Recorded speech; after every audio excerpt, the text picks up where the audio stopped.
將案件列作謀殺案處理。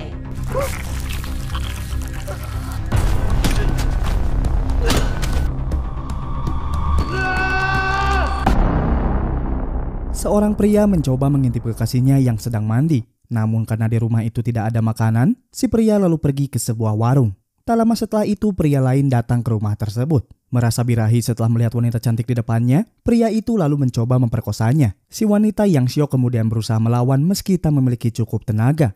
Namun beruntungnya sang kekasih tiba sehingga ia bisa menyelamatkan si wanita. Karena ketakutan, sepasang kekasih itu kemudian melaporkan kejadian tersebut ke kantor polisi. Namun alih-alih melindungi dan mengayomi masyarakat, mereka justru mengikat si pria dan menyiksanya, sementara si wanita diperkosa secara bergiliran. Untuk menutupi jejak kebejatan mereka, para polisi itu bahkan kompak menjebloskan si pria ke sel tahanan, memaksa pria itu menumbuhkan murka yang sangat mendalam, menjadikannya sebagai awal dari segala malapetaka yang akan menimpa mereka. Semua bermula pada kisah pria bernama Cankit, seorang pedagang roti ayam milik bosnya. Cankit memiliki daya pikir lemot dan sedikit bodoh seperti orang yang keterbelakangan mental. Meski begitu, ia tetap menjalani hari-harinya dengan baik, bahkan bekerja dengan sangat gigih. Setiap pagi saat siswa SMA berangkat sekolah adalah hari yang paling ditunggu-tunggu oleh Cankit. Bukan karena ia genit kepada para siswi, melainkan hanya ingin melihat pujaan hatinya yang bernama Chen Wing, seorang siswa SMA yang juga mengalami sedikit keterbelakangan mental sama seperti dirinya. Chen Wing hidup dan tinggal bersama neneknya. Setiap ia berangkat, neneknya selalu memberi roti ayam untuknya, di mana hal itu membuat Cankit senang meski nenek Chen Wing selalu mengolok-ngoloknya.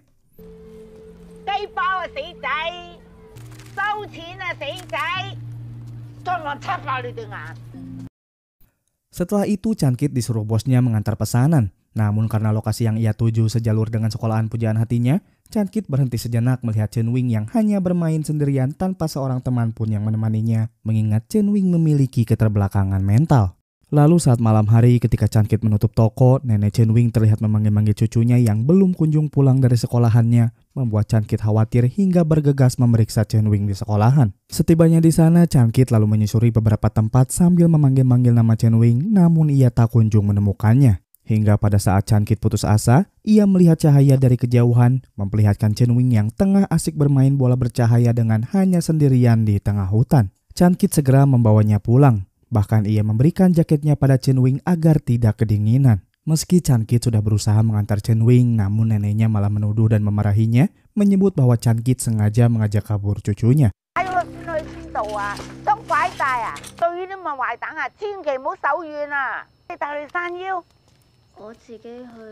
Keesokan paginya, nenek Chen Wing datang mengantar jaket milik Cankit. Si nenek bertanya kapan Cankit menyuci jaketnya, menyebut bahwa jaket itu sudah sangat bau, terlebih sudah pada robek. Meski begitu, Cankit tetap sabar menghadapinya. Ia bahkan menyium bau jaket bekas dipakai Chen Wing hingga membuatnya tersenyum gembira. Di mana setelah 3 hari kemudian, mobil ambulan dan beberapa petugas badan kesehatan ramai-ramai mendatangi rumah Chen Wing. Cankit yang penasaran mendatangi tempat tersebut. Terlihat sebuah kotak jenazah yang tengah diangkut, sementara Chen Wing dibawa para petugas. Beberapa tetangga menjelaskan bahwa nenek Chen Wing telah meninggal, dan selama 3 hari tersebut, Chen Wing kerap tidur bersama jasad neneknya hingga menimbulkan bau di sekitar rumahnya.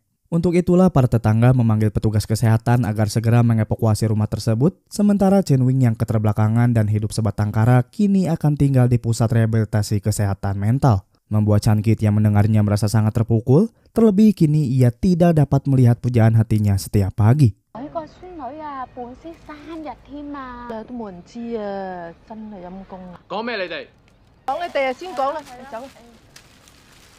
Beberapa hari kemudian, Cankit mendatangi dan menyelinap ke pusat rehabilitasi untuk memeriksa keadaan Chen Wing. Namun entah bagaimana caranya, keduanya memutuskan untuk kabur dari tempat tersebut. Kemudian Cankit membawa Chen Wing ke sebuah taman dengan maksud menyenangkannya.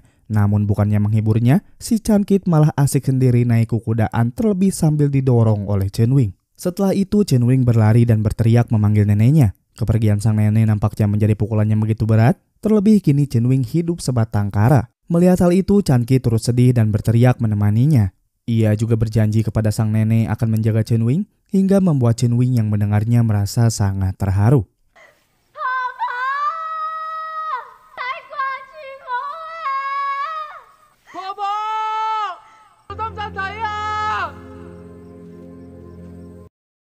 Mereka kemudian pergi ke kontrakan Chen Wing, namun sayang pihak berwenang sudah menyitanya. Beruntungnya tetangga Chen Wing yang bernama Ling Ling menawarkan rumahnya untuk ditinggali Chen Wing meski hanya sementara waktu.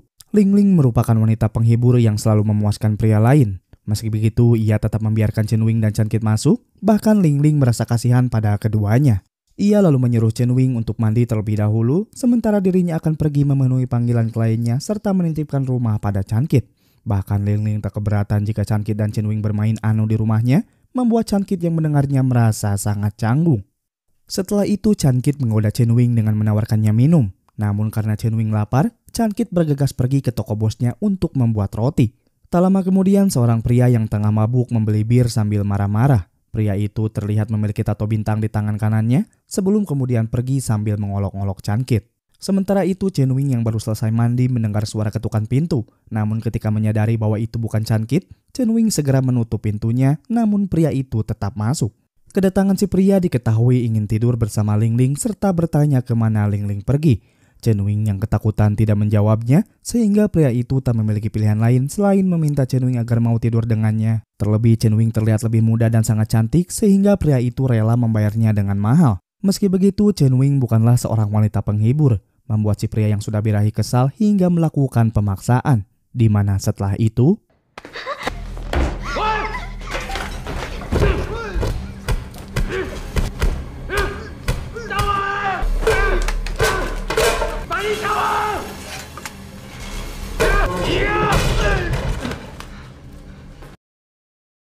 si pria mendapatkan kembali kesadarannya dengan luka di wajahnya serta kondisi rumah yang berantakan. Sementara itu, Chan Kit bersama Chen Wing berada di kantor polisi untuk melaporkan kejadian yang baru saja mereka alami. Dua petugas polisi bernama Jeff dan Hua kemudian datang untuk menginterogasi, namun saking traumanya Chan Kit dan Chen Wing mengalami kesulitan dalam menjelaskan sehingga mereka ditanyai secara terpisah.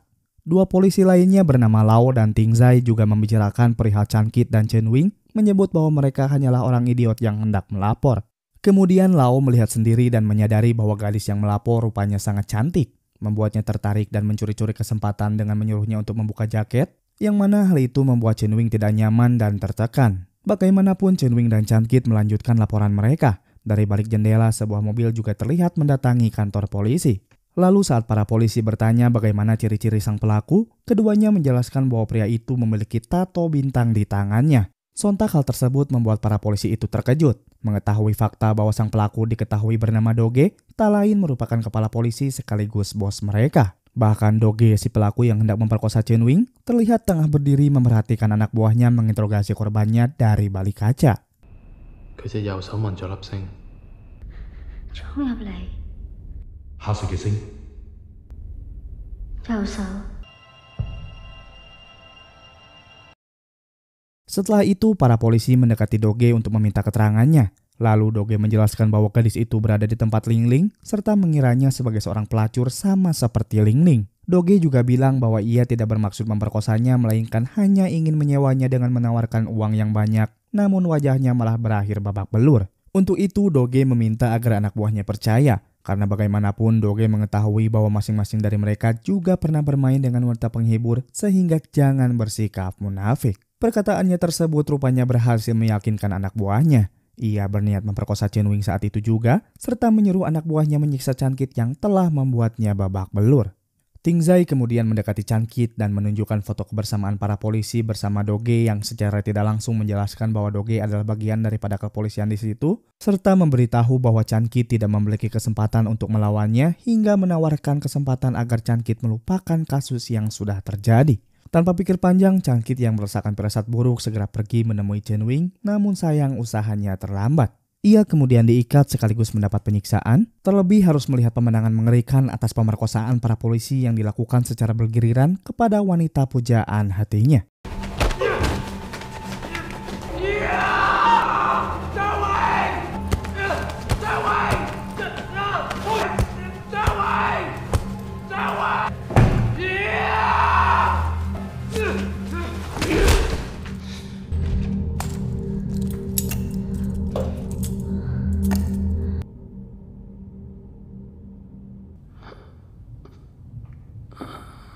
玲姐咁多件去追溯呢件，哇！搞到我即係旺角戀場一樣啫嘛，連戀都冇啊！問過我啊，問下佢啊。你都傻嘅，佢點同我咧？我寫幾年㗎啦。玲姐。Setelah itu, kepolisian mendapat kabar buruk bahwa gadis yang mereka perkosa bukanlah seorang pelacur, melainkan hanya seorang pasien yang kabur dari pusat rehabilitasi kesehatan mental. Sontak hal tersebut membuat para polisi itu panik, terlebih kabar tersebut disampaikan langsung oleh dinas kesehatan itu sendiri. Maka dari itu, Doge sebagai ketua meminta anggotanya untuk tidak cemas dan akan memikirkan jalan keluarnya. Bahkan Doge mengatakan akan mempromosikan pangkat mereka hanya jika mereka tutup mulut mengenai kejadian yang baru saja terjadi. Mereka kemudian mengantar Chen Wing kembali ke dinas kesehatan, serta mengancam Chen Wing untuk tidak membeberkan kejadian barusan atau nyawa Chan Kit menjadi taruhannya.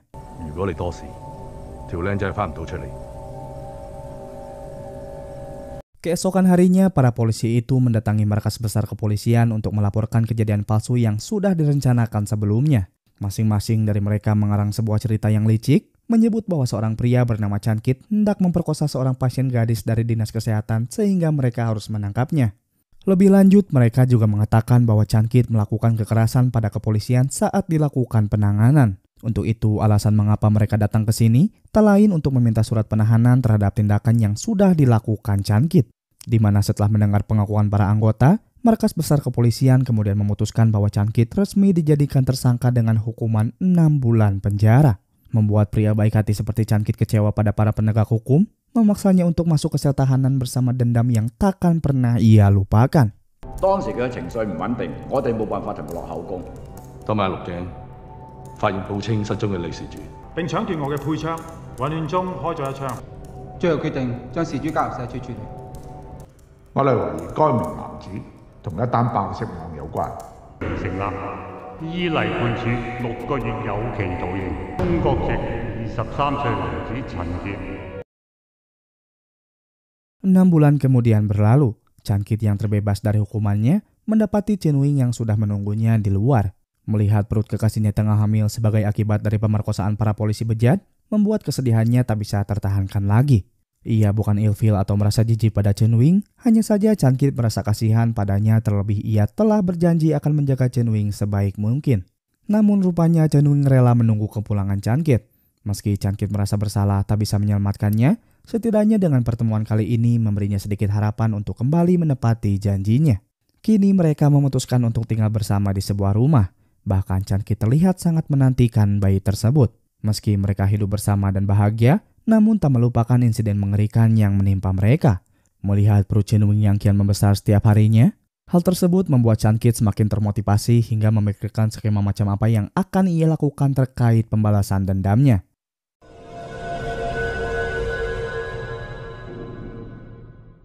Selama beberapa minggu, Chan Kit mulai menggali beberapa informasi mengenai anggota polisi yang telah memfitnahnya, hingga ia menemukan beberapa hal penting mengenai lokasi dan orang terdekat mereka. Kita lalu diperlihatkan seorang wanita yang sedang hamil besar tengah berbelanja di sebuah toko kelontong. Lalu saat wanita itu pulang ke rumah, ia mendapati seorang pria yang sudah menunggu kedatangannya. Singkat cerita, suami dari wanita itu pulang, ia tak lain adalah Ting Zai, salah seorang polisi yang memperkosa Chen Wing. Di mana setelah itu,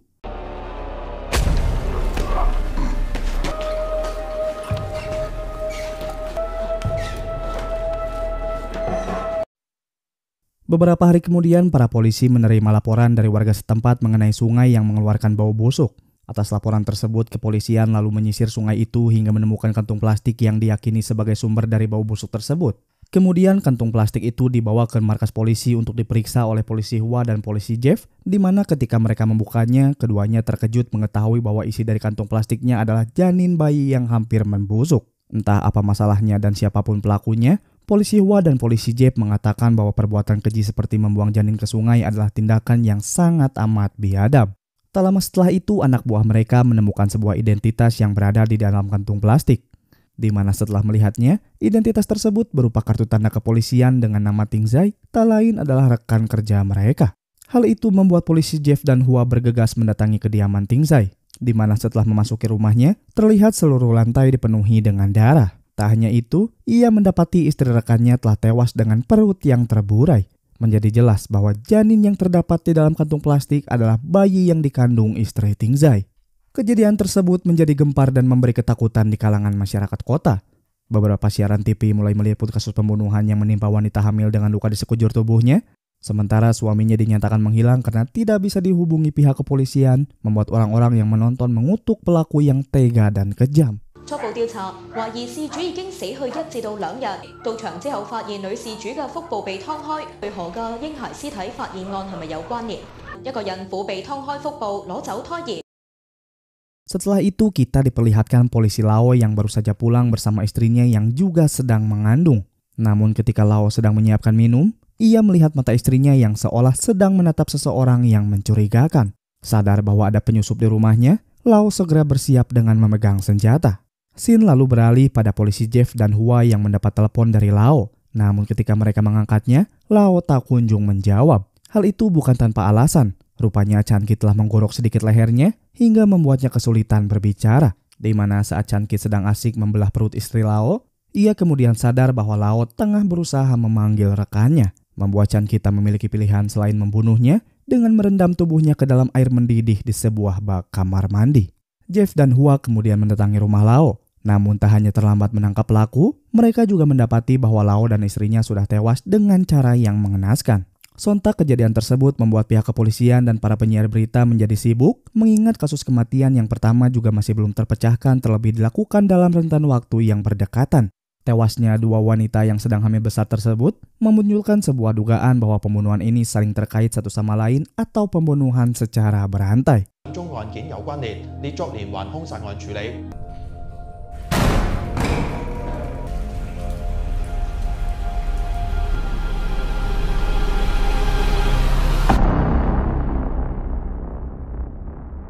Setelah itu, polisi Jeff memerintahkan anggotanya untuk menutup seluruh akses jalan guna melakukan pemeriksaan. Sementara itu, Chan-kit terlihat berada di dalam bus yang hendak pergi dari TKP pembunuhan Lao dan istrinya. Singkat cerita, sialnya lagi bus yang dinaiki Chan-kit harus berhenti karena bertemu dengan kepolisian yang tengah melakukan pemeriksaan. Salah satu polisi kemudian masuk untuk mengamati tindakan para penumpang yang mencurigakan. Karena para penumpang terlihat santai hingga merasa tak ada tindakan yang ganjal, polisi itu lalu pergi hingga membuat perasaan Chan-kit sedikit lega. Namun baru saja Chan-kit bisa menghela nafas, sialnya polisi Jeff dan Hua datang. Sadar bahwa mereka berdua mengenalnya, tak memberi Chan-kit pilihan selain kabur saat itu juga. Tindakannya itu sayangnya disadari oleh Jeff yang langsung mengejarnya. Meski Chan-kit berusaha lari sekuat tenaga, bagaimanapun usahanya harus berakhir tertangkap.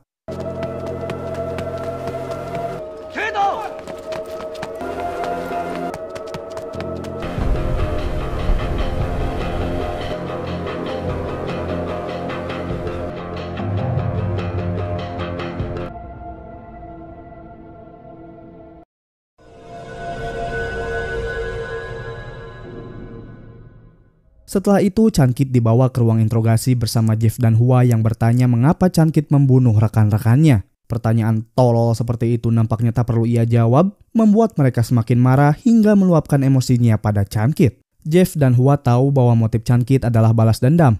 Untuk itu, mereka membutuhkan informasi lebih lanjut mengenai keberadaan Tingza yang sampai saat ini belum ditemukan. Namun Chan-kit hanya mengatakan bahwa ini bukan kali pertama kalian menjebakku. Jika kalian menyebut diri kalian dengan slogan melindungi, mengayomi, dan melayani masyarakat, lantas kalian anggap apa orang cacat mental seperti Chin Wing dan aku hingga kalian tega memperlakukan kita layaknya binatang? Di mana setelah itu,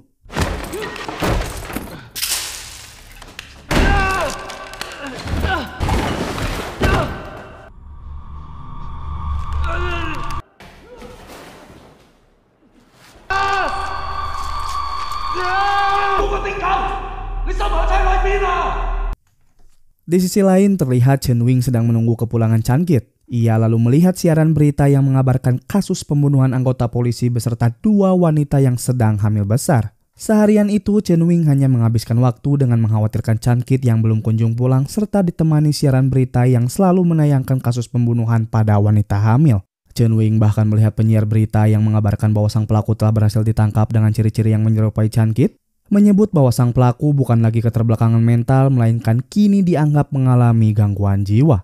Sakit hati mendengar pihak polisi dan orang-orang menganggap kekasihnya seperti itu, Chen Wing melakukan hal yang sangat amat nekat. Ia membakar foto kebersamaannya dengan Chan-kit, mengambil pisau dan melakukan panggilan ke kantor polisi hingga menjatuhkan teleponnya ke lantai, lalu pergi ke toilet sebelum kemudian membelah perutnya hingga mengeluarkan yang ada di dalamnya. Entah apa tujuan Chen Wing yang sebenarnya. Terlebih hal tersebut beresiko besar pada nyawanya sendiri.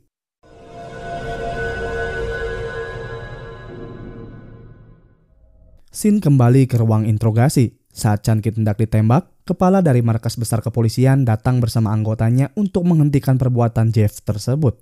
Ia lalu menyuruh Jeff dan Hua keluar untuk berbicara, di mana saat Jeff bilang bahwa Chan Kit pelakunya, kepala polisi atau kita panggil saja kapten mengatakan saat ini kepolisian menerima laporan dari daerah lain, di mana terdapat seorang wanita hamil yang telah diserang hingga mengalami luka di perutnya, menandakan bahwa pelakunya bukan orang yang sedang Jeff interogasi. Namun Jeff dan Hua kekeh bahwa Chan Kit adalah pelakunya. Dari dalam, Chan Kit yang mendengarkan obrolan mereka merasa bingung dan khawatir siapa wanita hamil yang diserang, terlebih ia sendiri pelakunya.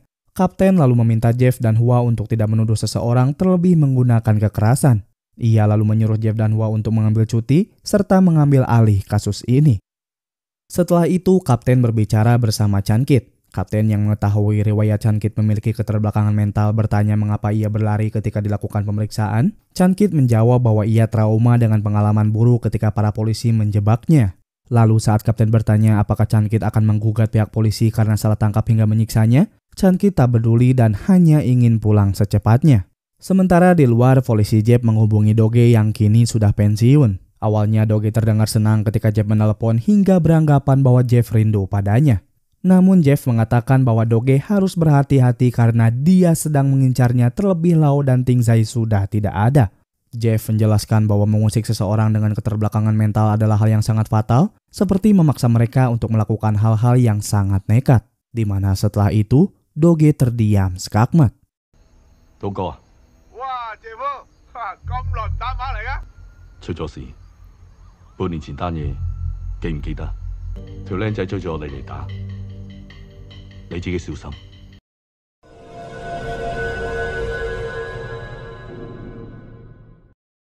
Di sisi lain, Chan Kit terlihat berada di rumah sakit memakai pakaian medis sembari mendorong troli yang berisi obat-obatan untuk mengelabui petugas. Ia lalu tiba di ruangan tempat Chen Wing dirawat sebelum kemudian pergi membawanya. Di waktu bersamaan, polisi Jeff juga turut datang untuk memeriksa di rumah sakit. Namun baru saja tiba, ia melihat seorang petugas yang sudah tergeletak. Kecurigaannya terhadap Chan Kit dan Chen Wing kian menguat. Polisi Jeff lalu berlari menuju parkiran, berharap mereka berdua masih bisa ditemukan. Kemudian Chan Kit berusaha menguatkan Chen Wing di dalam mobil ambulan. Namun ketika ia hendak membawa Chen Wing pergi, polisi Jeff sudah menunggu di depannya. Tak punya pilihan lain, Chan Kit segera tancap gas dengan niat menabraknya. Namun polisi Jeff mampu menghindar dengan mudah hingga terjadi aksi kejar-kejaran. Namun kenapa Chan Kit mengetahui Chen Wing di rumah sakit hingga apa alasan Chen Wing nekat membelah perutnya sendiri? Ingat saat Chan Kit ditangkap para polisi karena kabur dari pemeriksaan hingga diliput oleh siaran berita? Rupanya hal itulah yang membuat Chen Wing melakukan aksi nekatnya. Meski siaran berita tidak menyebutkan nama sang pelaku pembunuh dua wanita yang tengah hamil besar, namun firasat Chen Wing sangat kuat meyakini bahwa itu adalah Chan Kit terlebih dengan ciri-ciri yang disebutkan para penyiar berita. Tak ingin kekasihnya itu kembali menderita di dalam sel tahanan, terlebih sakit hati mendengar Chan Kit disebut memiliki gangguan jiwa, Chen Wing kemudian berniat menyelamatkannya dengan melukai perutnya sendiri. Namun kenapa Chen Wing bisa selamat hingga berada di rumah sakit? Meski Chen Wing keterbelakangan mental, nampaknya ia cukup pintar dalam mengatur rencana. Sebelum melakukan aksi nekatnya, Chen Wing terlihat menelepon polisi hingga sengaja menjatuhkan telepon rumahnya ke lantai. Hal itu membuat polisi curiga dan segera mendatangi rumah Chen Wing dengan melacak telepon rumahnya terlebih kasus pembunuhan sedang hangat-hangatnya. Beruntungnya Chen Wing bisa diselamatkan hingga dilarikan ke rumah sakit. Kabar Chen Wing tersebut terdengar oleh Kapten yang merupakan kepala kepolisian pusat. Kapten mendatangi Jeff dan Hua untuk menginformasi bahwa Chan Kit bukanlah tersangkanya karena selama mereka menginterogasi Chan Kit, seorang wanita telah menjadi korban hingga dilarikan ke salah satu rumah sakit. Dari situlah Kapten pun membebaskan Chan Kit, membuatnya segera pergi menuju rumah sakit yang dimaksud. Aksi nekat Chen Wing yang berujung kehilangan bayinya tersebut membuat Chan Kit terbebas dari siksaan polisi Jeff bahkan terhindar dari hukuman penjara. Namun kenapa Chen Wing berani melakukan hal segila itu? Jawabannya ada pada perkataan polisi Jeff. Mengusik kehidupan penyandang disabilitas mental dapat mendorong mereka bertindak jauh lebih nekat. Sebelum Chan Kit berusaha melarikan diri, alangkah baiknya sobat sekalian membantu saya dengan menekan tombol like dan subscribe channel ini. Itu mungkin terdengar sepele bagi sobat, namun saya sangat menghargainya serta berharap agar sobat selalu diberi kesehatan hingga senantiasa berbahagia. Kembali ke polisi Jeff yang kesulitan mengejar Chan Kit lalu menghubungi Hua agar mencegatnya. Di mana saat mobil ambulan terlihat, Hua yang sudah bersiap kemudian menembak mobil itu hingga berhenti dan menabrak pom bensin. Kesal karena para polisi ini terus mengusik, terlebih Chin Wing sedang terbaring kesakitan di dalam mobil, tak memberi Chan Kit pilihan selain membunuh mereka.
Pagi hari kemudian tiba, mobil ambulan dan Chin Wing terlihat masih berada di tempat yang sama, di mana secara mengejutkan, Doge terlihat menghampirinya.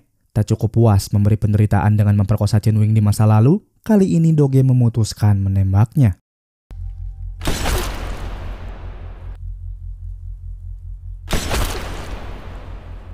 Suara tembakan itu membuat Chan Kit terbangun dari pingsannya. Sadar bahwa ia melupakan Chin Wing yang tengah dalam bahaya, Chan Kit berusaha untuk berdiri. Pemandangan itu membuat Doge kesal bagaimana bisa orang bodoh seperti Chan Kit mampu bertahan sampai sejauh ini, terlebih Doge sangat geram menganggap bahwa Chan Kit sudah mengusik masa pensiunnya. Untuk itu Doge berniat mengakhirinya, menyebut bahwa orang-orang seperti Chan Kit adalah hama yang harus dimusnahkan.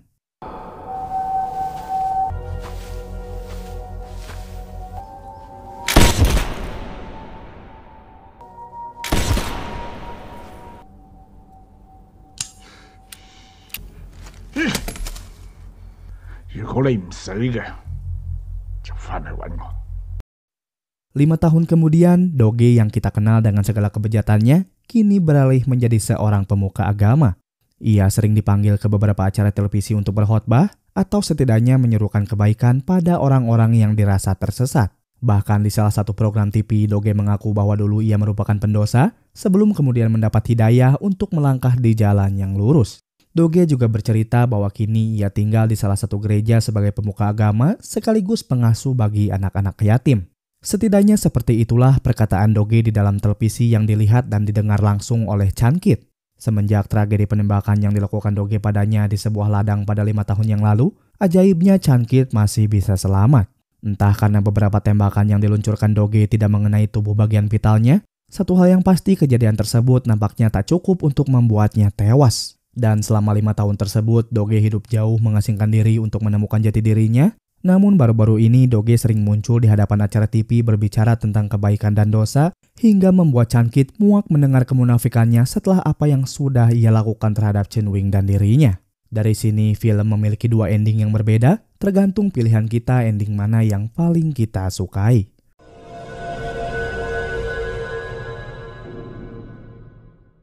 Chan Kit mendatangi gereja yang dimaksud Doge di acara TV. Doge terlihat tengah menemani anak-anak bernyanyi.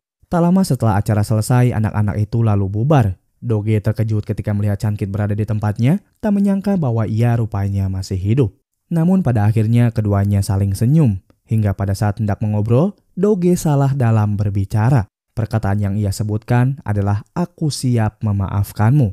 Di mana setelah itu, 我已經原諒咗你㗎啦。 你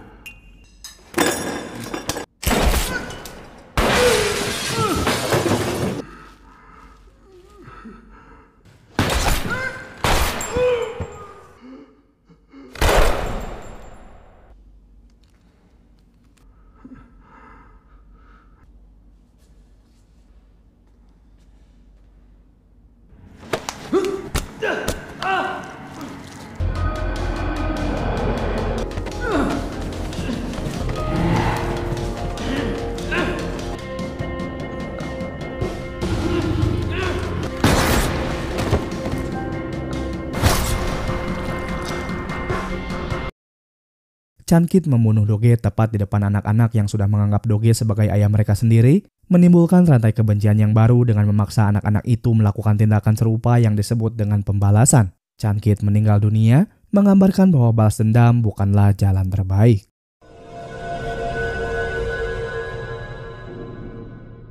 Chan Kit mendatangi gereja yang disebutkan Doge di televisi hingga melihat anak-anak sedang bernyanyi. Kemudian dengan nada sopan salah seorang dari mereka bertanya, "Siapakah Anda dan apa yang hendak Anda cari?" Lalu setelah Chan Kit menjawab ingin bertemu dengan Doge, anak itu mengarahkan Chan Kit untuk pergi ke sebuah danau tempat Doge sedang menyiapkan kayu bakar.